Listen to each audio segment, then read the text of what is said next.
Video start کرنے سے پہلے میری آپ دوستوں سے یہ گزارش ہے، اگر آپ میرے چینل پر نئے ہیں تو میرے چینل کو ضرور سے سبسکرائب کر دو اور بیل کے آئیکن پر لازمی سے کلک کر دو تاکہ میری ہر آنے والی ویڈیو آپ کو بر وقت مل سکے۔ یہ مہینہ بڑا بابرکت مہینہ ہے، فضیلت والا مہینہ ہے، عظمت والا مہینہ ہے۔ یہ نیکیوں کی سوداگری کا مہینہ ہے۔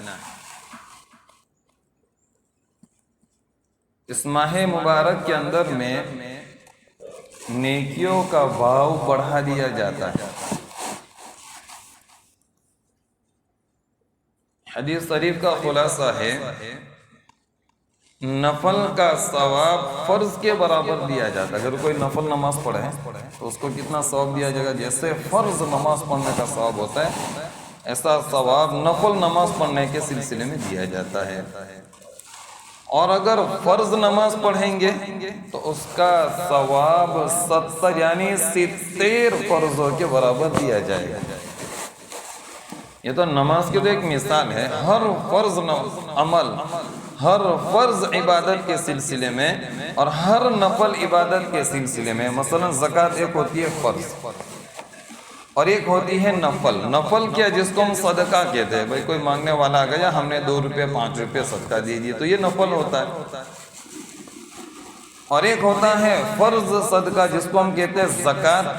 بعض اب تو اس کو حساب کر کے دیا جاتا ہے، جو صاحب نصاب ہے، مالدار ہے، جس کو زکوٰۃ ادا کرے، اس کو کہا جاتا ہے فرض۔ تو رمضان کے اندر میں اگر صدقہ دیا ہے تو زکوٰۃ ادا کرنے کے برابر اس کا ثواب دیا جائے گا، کیوں؟ زکوٰۃ یہ فرض ہے صاحب نصاب کے اوپر۔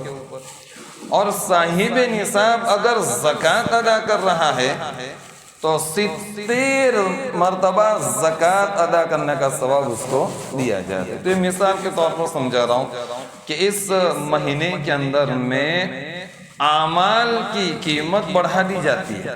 جو نفل ہے اس کا ثواب فرض کے برابر کر دیا جاتا ہے، اور جو فرض ہے اس کا ثواب جو نفل ہے اس کا ثواب فرض کے برابر، اور جو فرض ہے اس کا ثواب 70 فرضوں کے برابر کر دیا جاتا ہے۔ تو یہ نیکیوں کی سوداگری کا مہینہ ہے، یہ اعمال کا مہینہ ہے۔ تو جتنا ہو سکے یہ مہینہ عبادت کے اندر میں گزرے۔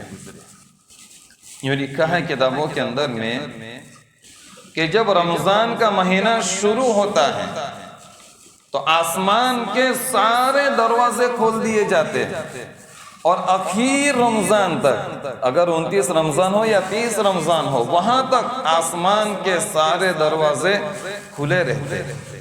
اور مزید یہ لکھا ہے کہ مومنوں کے رہنے کی جگہ، مومنوں کی قیام گاہ، جس کو ہم جنت کہتے ہیں، جہاں مسلمانوں کو اور ایمان والوں کو ہمیشہ رہنا ہے، تو یہ لکھا ہے کہ مومنوں کے ہمیشہ رہنے کی جگہ یعنی جنت کو اس مہینے کے اندر میں سجایا جاتا ہے، اس کا ڈیکوریشن کیا جاتا ہے، اس کو نیا رنگ و روگان کیا جاتا ہے۔ جیسے مثال کے طور پر ہمارے یہاں اگر شادی وغیرہ کا اگر کوئی پروگرام ہو تو پھر اس کے لیے سجاوٹ کی جاتی ہے، گھروں کو سجایا جاتا ہے، کلر کیا جاتا ہے، نئی نئی چیزیں فرنیچر وغیرہ لا کر کے رکھی جاتی ہے۔ تو گھروں کو کیا کیا جاتا ہے؟ سجایا جاتا ہے۔ کس کے اوپر؟ کہ بس شادی آ رہی ہے تو شادی کے موقع کے اوپر یا اور کوئی دوسرا فنکشن ہو تو ایسے موقع کے اوپر ہم اپنے گھروں کو سجاتے ہیں، ڈیکوریشن کرتے ہیں۔ تو فرمایا اسی طریقے سے جب رمضان کا مہینہ آتا ہے تو مومنوں کے رہنے کی جگہ یعنی جنت، اس کو کیا کیا جاتا ہے؟ سجایا جاتا ہے، اس کو نیا رنگ و روگن کیا جاتا ہے۔ تو رمضان کا مہینہ جو ہے بہت فضیلت والا مہینہ ہے۔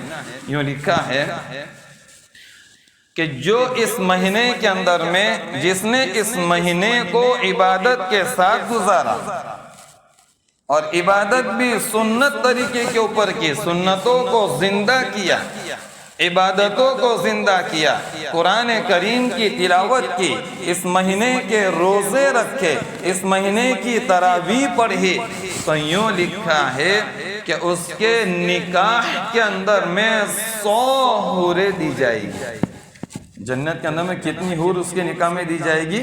100 حور دی جائے گی. اور ایک حور اللہ تبارک و تعالیٰ نے جنت کی حوریں جو بنائی ہے وہ اتنی خوبصورت بنائی ہے، اتنی خوبصورت بنائی ہے. یوں لکھا ہے کتاب کے اندر میں کہ ایک مرتبہ کسی مولانا نے کسی جگہ کے اوپر اجتماع تھا تو اس کے اندر میں جنت کی نعمتیں بیان فرمائی، اور جنت کی حوروں کی خوبصورتی اور اس کی حیات جب بیان فرمائی تو فرمایا صبح میں آدھے سے زیادہ مجمع ٹوال لے کر کے غسل کے لیے چلا گیا. صبح میں آدھے سے زائد مجمع جو تھا وہ کہاں چلا گیا؟ غسل کرنے کے لیے چلا گیا. سب نے رات میں ان حوروں سے مزے لیے تو اندازہ لگا وہ حوریں کتنی خوبصورت ہوگی. یوں لکھا ہے کہ اگر جنت کی حور سمندر کے اندر میں تھوک دیوے تو سمندر کا کھارا پانی بھی میٹھا ہو جائے، اور اگر اپنی کلائی جو ہے یہ کلائی یہ اگر تھوڑی سی باہر نکال دے دنیا کے اندر میں تو سورج کی روشنی بھی اس کے سامنے پھیکی پڑ جائے. اور یوں لکھا ہے مزید آپ نے دیکھا ہوگا کہ جو انسان بہت زیادہ خوبصورت رہتا ہے وہ انگلی لگانے سے بھی لال ہو جاتا ہے، اور بعض مرتبہ ایسا ہوتا ہے خوبصورتی اتنی رہتی ہے کہ اس کے اندر کی رگیں جو ہے وہ بھی نظر آتی ہے، بعض مرتبہ وہ گوشت بھی اندر کا کیا ہوتا ہے نظر آتا ہے. فرمایا جنت کی حوریں اتنی خوبصورت ہوگی، اتنی خوبصورت ہوگی کہ ان کی ہڈیوں کے اندر کا غدہ بھی کیا آئے گا نظر آئے گا. تو اندازہ لگا کتنی خوبصورت ہوگی. ایک ایک حور جب اتنی خوبصورت ہوگی تو اندازہ لگائے اللہ تبارک و تعالی اس انسان کو جس نے رمضان المبارک کا مہینہ صحیح طریقے سے گزارا ہے، عبادت کے ساتھ گزارا ہے، اس کے روزے پابندی کے ساتھ رکھے ہیں، قرآن کریم کی تلاوت کی ہے، تراویح اہتمام کے ساتھ پڑھی ہے، تو یوں لکھا ہے کہ اسے جنت کے اندر میں 100 حور نکاح کے اندر میں دی جائے گی. دوسری بات، اسے جو محل دیا جائے گا وہ ایسا محل ہوگا جو سونے چاندی سے بنایا ہوگا، اور زمرد سے اس محل کو تیار کیا گیا ہوگا، اور وہ محل اتنا بڑا ہوگا کہ جس کی وسعت کا، جس کی چوڑائی کا تصور انسان اپنی ذہن سے نہیں کر سکتا. اتنا بڑا محل اللہ تبارک و تعالی جنت کے اندر میں عطا فرمائیں گے. کس بنا کے اوپر؟ رمضان المبارک کو صحیح طریقے سے گزارنے کے اوپر. اور اگر ہم نے کوتاہی کی ہے تو پھر یہ انعامات نہیں ملیں گے. روزے نہیں رکھے، تراویح نہیں پڑھی، عبادتیں نہیں کی، ذکر نہیں کیا، قرآن کی تلاوت نہیں کی، تو یہ جو فضیلت ہے رمضان کی وہ فضیلت ہمیں نہیں ملے گی. بلکہ یہ لکھا ہے آگے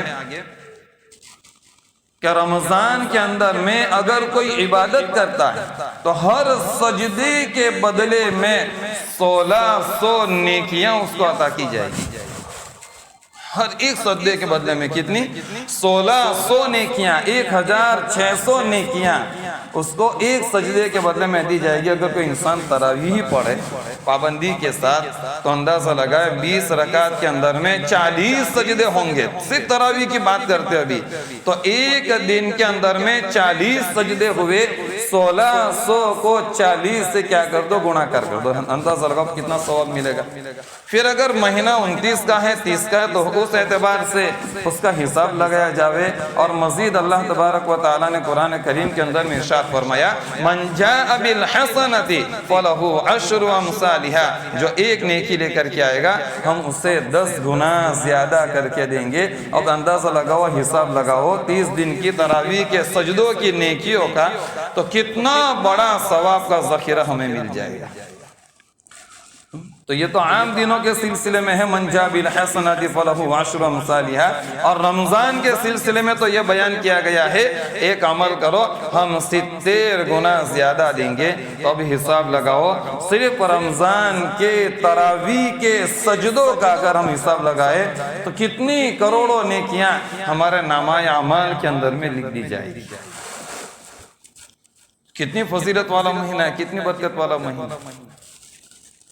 تو لہذا اس مہینے کو عبادت کے ساتھ گناہوں کا کام نہ کریں. گناہ کا کام کریں گے تو ساری نیکیاں، بعض مرتبہ یوں لکھا ہے بعض گناہ ایسے ہوتے ہیں جس کی وجہ سے اعمال دھل جاتے ہیں. ہم جو نیکیاں کرتے ہیں وہ نیکیاں کیا ہو جاتی ہے؟ دھل جاتی ہے. اللہ تعالیٰ ہماری حفاظت فرماوے. اور بعض گناہ ایسے بھی رہتے ہیں کہ اگر ہم نے اس کو کر لیے تو مرتے وقت اللہ تعالیٰ ہماری حفاظت فرمائے، کلمہ ہماری زبان کے اوپر نہیں چڑھتا. جیسے حدیثوں کے اندر میں لکھا ہے کسی نے ماں باپ کی نافرمانی کی، جیسے پچھلی جمعہ کو بیان کیا تھا، مرتے وقت کیا ہو رہا ہے؟ کلمہ زبان کے اوپر نہیں چل رہا ہے.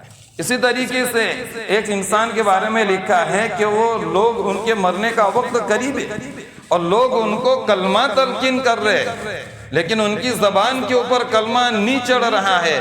تو فرمایا ایک گناہ ان سے یہ ہو گیا تھا کہ ایک لڑکی ان کے دکان کے اوپر آئی تھی جو خوبصورت تھی. فرمایا اس کو صرف دیکھتا رہا، ہاتھ نہیں لگایا، چھیڑا بھی نہیں، بلکہ اس کو صرف دیکھتا رہا. تو اس کی نحوست یہ ہوئی کہ مرتے وقت ان کی زبان کے اوپر کلمہ نہیں چل رہا ہے. تو لہذا اس مبارک مہینے کے اندر میں گناہوں سے پرہیز کیا جائے، گناہوں سے احتراز کیا جاوے، گناہوں سے بچا جاوے. اور جو خاص طور سے نشے والی جو چیزیں، شراب ہے، گانجا ہے اور جو دوسری افیون قسم کی چیزیں ہیں، اس سے کیا جائے؟ بچا جاوے. تو یہ مہینہ عبادت کے ساتھ گزارے، یہ مہینہ تراویح کے ساتھ گزارے. اور اس مہینے کی جو اصل مقصد ہے جس کی وجہ سے یہ رمضان کا مہینہ کہا جاتا ہے وہ ہے روزہ. روزہ رکھنے کا خوب اہتمام کرے. روزے کے بہت سارے فضائل ہیں. آئندہ جمعہ کو یا اس سے بعد کی جمعہ کو انشاءاللہ ہم بیان کریں گے روزے کی کتنی زیادہ فضیلت ہے. اور ایک کتاب بھی لکھی ہے تحفہ رمضان، گجراتی کے اندر میں، انشاءاللہ 2-4 دنوں کے اندر میں وہ چھپ کر کے آ جائے گی. 1000 تعداد کے اندر میں وہ کتاب چھپوائی گئی ہے. انشاءاللہ ہر گھر کے اوپر وہ کتاب پہنچائی جائے گی. گجراتی کے اندر میں لکھی ہے. اس کے اندر میں روزے کی فضیلت ہے، تراویح کی فضیلت ہے، صدقہ فطر تک کے پورے احکام اس کے اندر میں بیان کیے گئے ہیں. تو اس کو بھی پڑھے. بہت ساری اچھی باتیں اس کے اندر میں بھی لکھی گئی ہے. تو خیر، رمضان کا مہینہ بڑا بابرکت مہینہ ہے. یہ کوشش یہ کرے کہ یہ مہینہ عبادت کے ساتھ گزرے، سنتوں کے ساتھ گزرے، اللہ کے احکام کے ساتھ گزرے. اس مہینے کے اندر میں نافرمانی نہ ہو، کوتاہی نہ ہو. اس مہینے کے اندر میں گناہ نہ ہو. اور کچھ نہ ہو سکے کم سے کم روزے کی پابندی کرے، تراویح کی پابندی کرے اور نمازوں کی پابندی کرے. دوسری بات جو ہے، قرآن کریم کی ایک آیت میں نے شروع میں تلاوت فرمائی، شہر رمضان الذی انزل فیہ القرآن، کہ یہ رمضان کا مہینہ وہ مہینہ ہے جس کے اندر میں قرآن کریم نازل کیا گیا. تو علماء نے یہ لکھا ہے کہ اس مہینے کو قرآن کریم کے ساتھ بہت ہی خاص مناسبت، لہذا جتنا بھی ہو سکے کثرت سے اس مہینے میں قرآن کریم کی تلاوت کرنی چاہیے. دیکھو آج ہر زبان کے اندر میں قرآن کریم موجود ہے. گجراتی میں بھی ہے، ہندی میں بھی ہے، انگلش میں بھی ہے، عربی میں بھی ہے. اگر کوئی عربی نہیں پڑھ سکتا تو پہلے تو کوشش یہ کرے کہ عربی میں قرآن شریف پڑھنے کی کوشش کرے، اس لیے کہ قرآن کی جو زبان ہے وہ عربی ہے. قرآن کی زبان کیا ہے؟ عربی ہے. تو عربی سیکھنے کی کوشش کرے. اور اس لیے سیکھنا ہے تاکہ ہم قرآن شریف کو عربی میں پڑھنے کی ہم کیا کرے؟ کوشش کرے، اس کو سیکھے. یہ نہیں ہے صحابہ کرام نے بڑی عمر میں قرآن سیکھا ہے. صحابہ کرام نے قرآن کب سیکھا؟ بڑی عمر میں سیکھا. بچپن سے وہ قرآن سیکھے ہوئے نہیں تھے. اور آپ لوگ یہ اشکال کریں گے کہ بھائی ان کی تو زبانی عربی. ہمارے ساتھ ایک الجزائر کا ایک آدمی تھا جماعت کے اندر میں، عربی تھا، اس کی زبان بھی عربی تھی، لیکن وہ قرآن نہیں پڑھ سکتا. اندھا دیکھ کے قرآن جیسے بھی رہتے. ہماری زبان گجراتی ہے لیکن بہت سارے بچے ہمارے پاس پڑھنے آتے، آپ ان کو اندھا دیکھ کر گجراتی پڑھو تو نہیں پڑھ پاتے. اگرچہ ہماری زبان کیا ہے؟ گجراتی ہے، لیکن بچے نہیں پڑھ پاتے. تو عرب کی زبان تھی اور وہ عربی تھے، ان کی تو زبان عربی ہے، لیکن قرآن اندر دیکھ کر کے نہیں پڑھ سکتے. قرآن کے کیا اس کو بھی کیا کرنا پڑتا ہے، سیکھنا پڑتا ہے. تو ہم قرآن پڑھتے تھے تو خوش ہوتے تھے، تعریف بھی کرتے تھے، بولے آپ تو بہت اچھا قرآن پڑھتے ہیں. ہماری تو زبان عربی ہے پھر بھی ہم قرآن نہیں پڑھ پاتے. تو وہ ہمارے اوپر رشک کرتے تھے کہ آپ تو ماشاءاللہ بہت اچھا قرآن پڑھتے ہیں. تو قرآن کو سیکھنا چاہیے. صحابہ کرام نے قرآن بڑی عمر میں سیکھا ہے، اور قرآن